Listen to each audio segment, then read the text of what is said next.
হাওড়ার ডোমজুর বাঁকড়া এলাকায় একটি চট কারখানায় বিধ্বংসী আগুন। ঘটনাস্থলে দমকলের 3টি ইঞ্জিন আগুন নেভানোর চেষ্টা চালাচ্ছে। সকাল 8:15 নাগাদ এই অগ্নিকাণ্ডের ঘটনা নজরে আসে স্থানীয়দের। জুট সামগ্রী মজুদ থাকায় আগুন দ্রুত ছড়িয়ে পড়ে কারখানার ভেতরে। যদিও প্রশাসন সূত্রে এখনো কোনো হতাহতের ঘটনার খবর নেই সেখানে। দমকল কর্মীরা যুদ্ধকালীন তৎপরতায় আগুন নেভানোর কাজ করছেন। প্রথমে আমাকে বাগড়া ওসি সাহেব ফোন করলেন এই মতো অবস্থায় আলমপুরে, যে স্যার এরকম এই বাগড়ার ঝিলখানাতে একটা জুট মিলে ফায়ার হয়েছে, এই মতো অবস্থা আপনি একটু কাইন্ডলি তাড়াতাড়ি আসুন। এই মতো অবস্থায় আমি এসে আমার 3টে গাড়ি দিয়ে আগুনকে কন্ট্রোল করে দিয়েছি।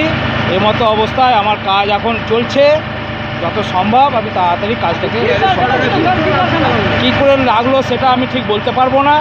তা আমি এসে দেখলাম যে বিরাট ভয়াবহ আগুন, সেই আগুনকে আমি যে তাড়াতাড়ি কন্ট্রোল করতে পেরেছি, এটাই আমার পক্ষে। না কোনো ক্যাজুয়ালিটি নেই, কোনো কিছু নেই। আনুমানিক কিছু আমি বলতে পারবো না। তা ফায়ার হয়েছে, আমি এলাম, এসে আগুন নিয়েছে। না না না না না কোনো ইকুইপমেন্ট নেই। আমার 3টে গাড়ি এসেছে, আর একটা আমি পাম্প চালিয়েছি ওপেন ওয়াটার সোর্স থেকে, সেটা আমার ভাউজারে লাগিয়ে এর মতো কাজ।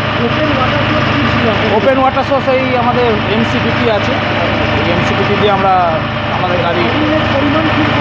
আগুনের পরিমাণ ভয়াবহ ছিল, কিন্তু এখন নন কন্ট্রোলে। আমার নাম হচ্ছে Harisadhan Singh, OC Alampur fire brigade.